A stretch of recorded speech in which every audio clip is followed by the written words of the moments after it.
Olá, muito boa tarde. Está com o programa da Igreja Católica que hoje reserva os próximos minutos para analisar textos da Bíblia. As três leituras que se escutam nas Eucaristias deste domingo merecerão agora o comentário dos padres Robson Cruz e Vítor Gonçalves, párocos em Lisboa. Muito boa tarde e obrigado por estarem neste programa, onde de facto queremos centrar atenções nestes textos da Bíblia. A primeira leitura, Padre Robson, é do profeta da profecia de Zacarias. E uma das frases deste texto que se escuta na primeira leitura deste domingo é: ao olhar para mim, a quem trespassaram. Há aqui, de facto, uma referência já à própria morte de Jesus. É difícil. Nós temos esta frase no texto massorético, portanto o texto hebraico, digamos que se tornou, quase a bitola de aferição, nos manuscritos mais antigos também. Agora, a forma como se divide a frase é um bocadinho mais complicada, não é? Porque, por um lado, pode-se dizer, não é, que Deus vai fazer uma grande purificação da casa de Davi e dos habitantes de Judá e, portanto, significa que aquele espectro dos reis de Judá, que não foram propriamente modelos de confiança em Javé, nem de capacidade de liderança do povo, e daí a perda do reino em 585 a.C., não é? Pronto. Significa que, perante esta purificação, onde olhar para Deus? A frase continua, ou seja, a quem trespassaram, lamentar-se-ão como chora um filho único. Sabe que depois a questão da tradução torna-se sempre muito difícil, não é? Se Deus é o sujeito da frase, então de facto nós temos aqui uma forma, de antecipar, o próprio mistério messiânico, porque de facto a palavra trespassar é dita de uma forma muito intensa. No livro dos Provérbios, no entanto, a palavra trespassar, o mesmo verbo, não é, dakar, não é, significa ofender e, portanto, onde olhar para mim a quem ofenderam. Seria, uma tradução que tornaria possível, compreender como, ao tempo de Zacarias, ainda sem a luz, de Cristo, que ilumina completamente esse texto, não é possível. O que é mais bonito dizer aqui significa que aquilo que foi o pecado do povo, o esquecimento de Yahvé, as ofensas repetidas, não é, à sua soberania sobre o povo, vai ser agora objeto de uma grande purificação. E como é feita esta purificação? Pelo um espírito, nós traduzimos de piedade e de súplica, não é? Palavras hebraicas até são mais fortes, não é? Significa um espírito de graça, de favor, ou seja, esse espírito de piedade, que nós traduzimos como uma virtude religiosa, é sobretudo o voltar a uma intimidade com Deus, não é apenas realizar mais atos de culto, não é? E o espírito de súplica, na Tahanunim, significa exatamente a possibilidade do homem reencontrar um canal de comunicação com Deus e, portanto, a súplica como o espelho do homem que agora consegue sintonizar com a própria vontade de Deus e sabe rezar a partir desse mistério. Não é? Muitos textos da Bíblia apresentam-nos este dinamismo da necessidade de levar o pecado e a impureza. É o dinamismo que dita a relação da pessoa com Deus? É preciso algum cuidado em relação à expressão. Será que a imagem da água aqui, e portanto da nascente, é apenas uma imagem do lavar? É porque nós corremos o risco de pensar que então o esquema por trás desta profecia do capítulo 12 é apenas um esquema de transgressões que têm de ser, entre aspas, purificadas, não é? O próprio texto nos diz, não é apenas uma questão das transgressões que têm de ser de alguma forma satisfeitas, uma multa, diríamos nós, na nossa linguagem civil, mas é mesmo uma mudança de atitude interior. E por isso, antes de falar da água que purifica, diz que vai dar um espírito de piedade e de súplica, ou seja, é uma conversão interior das atitudes, antes de se traduzir depois na satisfação da necessidade de justiça pelas transgressões, pelos erros, pelos pecados, materialmente falando, que o homem comete. E é esta mudança de atitude, não é, que verdadeiramente se compreende. Qual é a função aqui do chorar? É onde chorar como se chora um filho único. Exatamente a percepção que ter perdido esta intimidade com Deus torna Judá uma nação que deixou de ser fecunda. E por isso mesmo, perante o próprio fracasso, e nós conhecemos o fim trágico da dinastia davídica no período do exílio, não é? Provavelmente está a anunciar aqui a única possibilidade de recuperar esta fecundidade é ser movido de uma forma interior completamente diversa. Padre Vítor Gonçalves, o que é que nos diz este texto nos dias de hoje e até que ponto esta procura da mudança interior acaba por ser o desejo de qualquer itinerário de fé? Este texto é claramente lido na perspectiva pascal, até porque São João cita explicitamente na paixão, onde olhar para aquilo que eles passaram. Esta própria esta nascente, pronto, e que depois não é uma interpretação direta, mas faz um bocadinho lembrar o que São João também refere quando o soldado fere o lado de Jesus e dele sai sangue e água.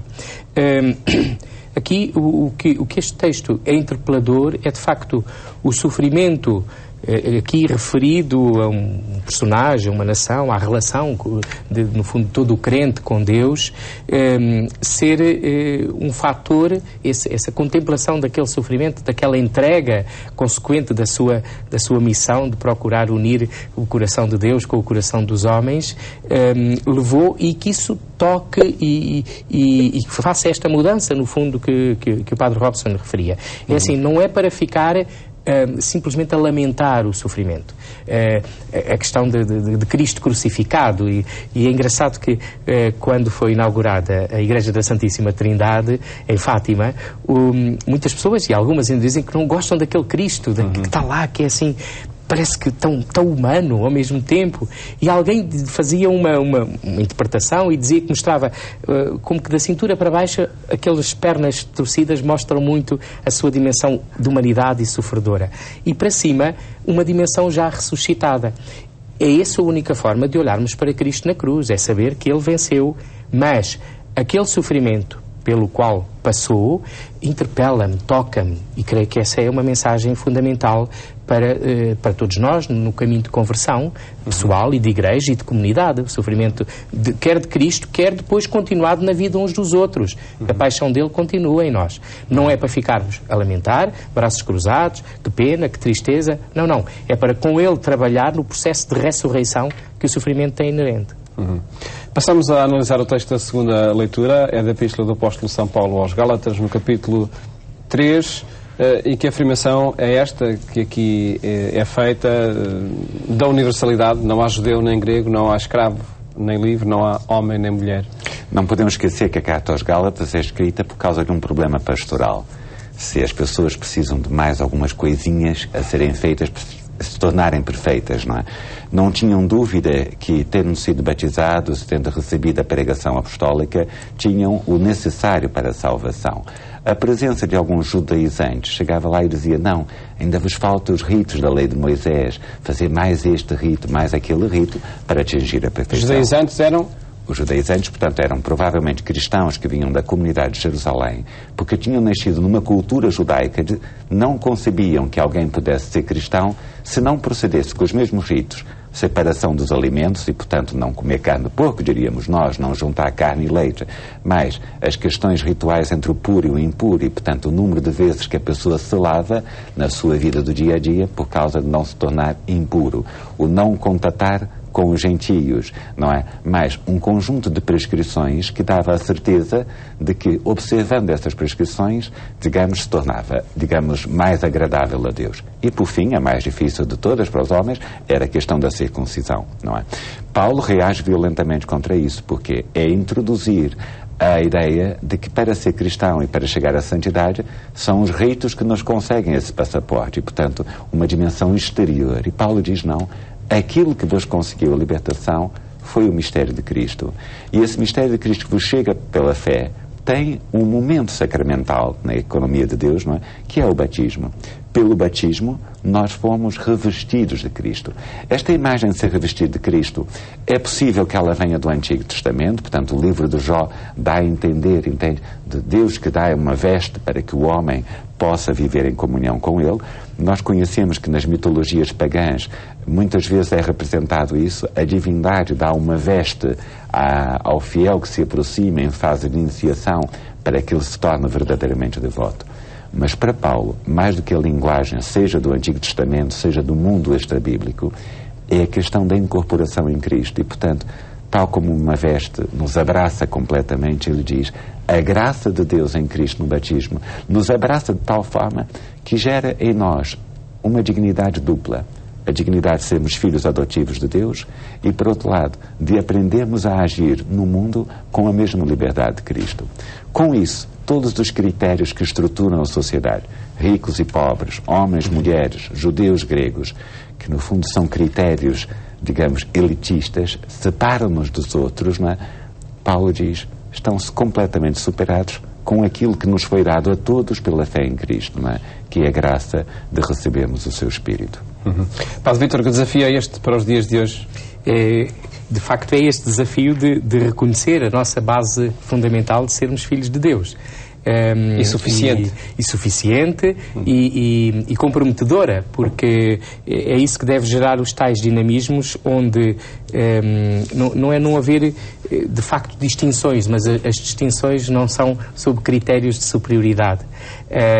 E vemos São Paulo, de facto, aqui faz mesmo remontar ao próprio Abraão esta herança, no fundo fazendo a ligação e fazendo a ponte, no fundo até com os judaizantes, dizendo, não, nós somos todos herdeiros da segunda promessa, mas com um horizonte extraordinariamente novo, deixando os nacionalismos, deixando estes critérios que separam e que excluem, que catalogam, mas esse é um desafio muito grande. Nós temos essa tentação constante, até nem que seja muitas vezes a propósito do serviço e do serviço numa comunidade, quando ele se torna uma espécie de título que se usa, uma espécie de estar mais perto do sagrado, estar mais perto de Deus, esquecendo que se calhar esse lugar próprio do sagrado está espalhado, e o que é sagrado não é aquilo que está separado, no sentido mais veterotestamentário, assim, mas aquilo que está no íntimo das pessoas, da vida.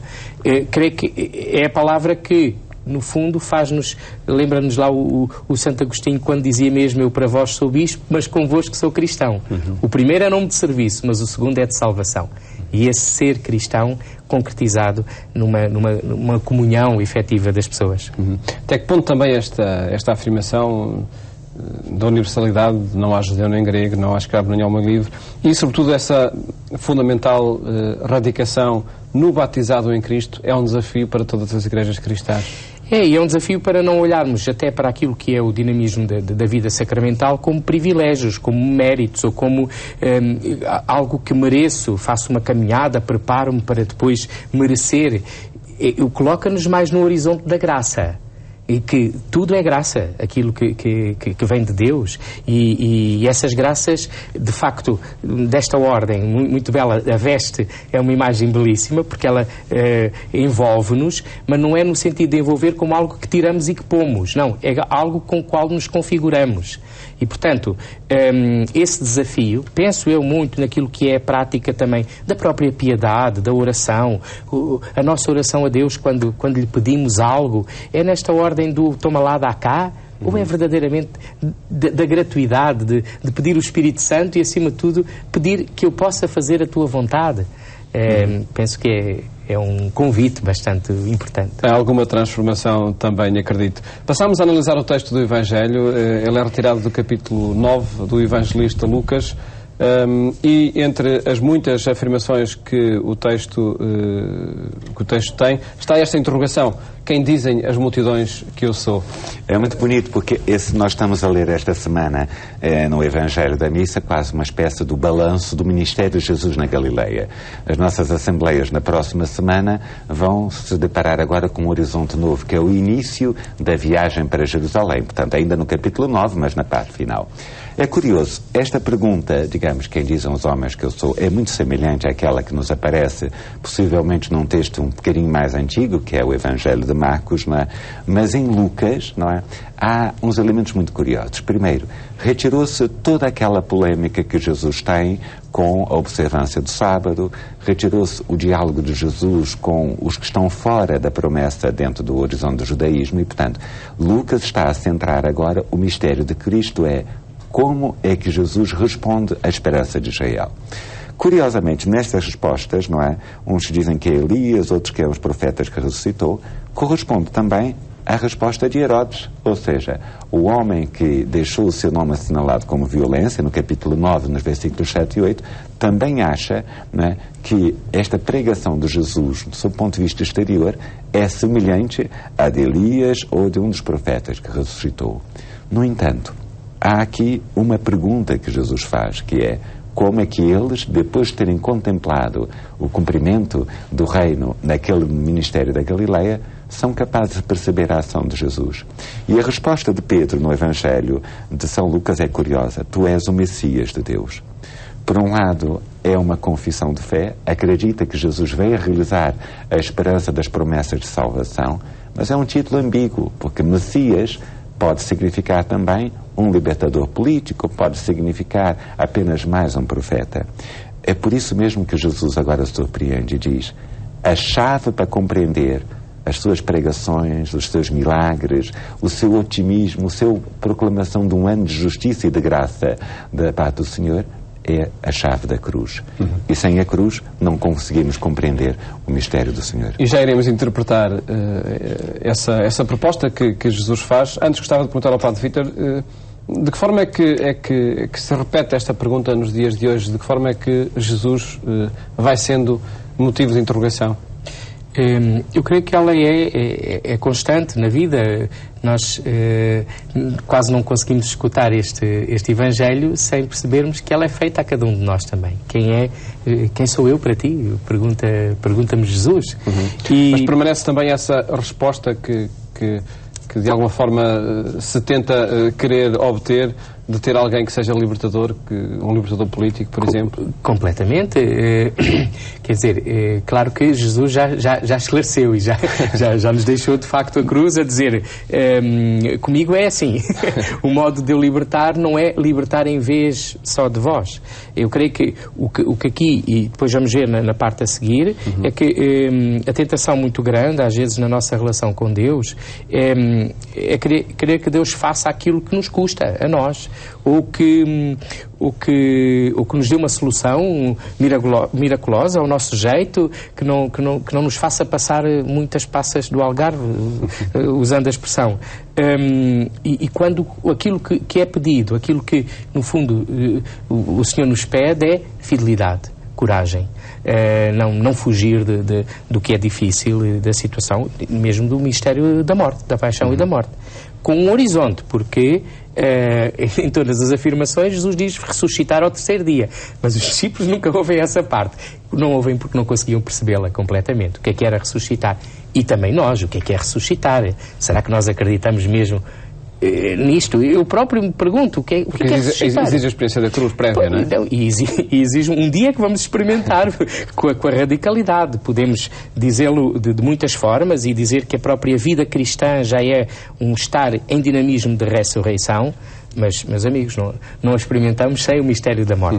Na vossa experiência pastoral, esta pergunta ela vai acontecendo? Eu penso que ela é sempre decorrente de quem procura no conhecimento. Claro que ela não acontece, vamos lá ver, Jesus não faz esta pergunta no início da vida pública e no início dos apóstolos. Como dizia o Padre Robson, há aqui quase passemos à fase seguinte. Isto parece um jogo de níveis, não é? Passemos ao nível seguinte, porque dei-vos aqui o contexto necessário para poderem dar alguma resposta. No sentido concreto do acompanhamento das pessoas, das suas perguntas, e no fundo, eu creio que ela está presente muito como proposta de cada um e em comunidade refazer uma resposta que tem que ser sempre pessoal. Aqui Pedro é um brilharete, nota 20, mas nós sabemos que lá subjacentemente estava esta ambiguidade de que falava o Padre Robson. Embora muitas vezes a pergunta hoje em dia também leva alguns a separarem o que é a ação de Cristo, o que é a ação da Igreja, não é? E eu acho que muitas vezes a pergunta é: para que serve isso, não é? E muitas vezes pode haver a redução utilitária, ou seja, a experiência religiosa da oração, etc., serve apenas para resolver problemas, digamos que eu não consigo outras respostas, não é? A Igreja serve apenas para a animação social, para o serviço, digamos, caritativo junto dos pobres, não é? E tem essa dificuldade de perceber que é a lógica daquilo que é proposto, sem dúvida que integra todas essas dimensões, mas é, sobretudo, a lógica de estar com Cristo. Não é? E vejamos essa lógica em concreto que Cristo, a resposta que Cristo adianta. O Filho do Homem tem de sofrer muito, e se alguém quiser vir comigo, renuncie a si mesmo, toma a sua cruz e siga-me. Isto é um programa de vida que não se sugere a ninguém. Mas é pelo contrário, é assim, enquanto os relatos de vocação no Evangelho de São Lucas estão dirigidos aos 12, aqui o convite a tomar a cruz é um convite dirigido à multidão. E isto nos surpreende, ou seja, como é que a forma como Jesus passa a chamar todos e cada um dos homens à fé nele significa exatamente esta conversão permanente. Repare que a própria leitura da cruz, não é, toma a sua cruz todos os dias, ou seja, não é a procura do martírio a todo custo, não é a busca de uma visão dolorosa da vida. Significa assumir a obediência à vontade de Deus como o princípio que unifica a minha vida. Isso é que é o significado da cruz. É uma fidelidade, não é, ao amor do Pai, entende? Vivida em todas as circunstâncias. Repare que mesmo nisso, a explicação significa quem quiser salvar a sua vida há de perdê-la, ou seja, quem fica autocentrado e dizer eu é que sou a escala do que é importante, perde o horizonte. Mas quem perder a vida por minha causa há de salvá-la, ou seja, quem se configura com esse mistério de fidelidade e obediência à vontade do Pai, esse sim, vai perceber o que é a plenitude da vida. Que programa de vida paradoxal, se calhar, é este? Como dizia alguém, a cruz é um sinal de mais, não é? E, portanto, esse mais que no fundo, une, estamos ali no coração, nessa união com Deus e na união com os outros, onde, no fundo, é a fidelidade. Associamos muito a cruz a todo o sofrimento só, simplesmente. Não. A cruz é a vida toda, mas esta vida com Cristo. E de cada dia. E de cada dia. Agradeço por terem estado aqui neste programa e a apresentar estes desafios a partir das leituras que são lidas nas Eucaristias do próximo domingo. Votos de um bom fim de semana. Até à próxima segunda-feira, se Deus quiser.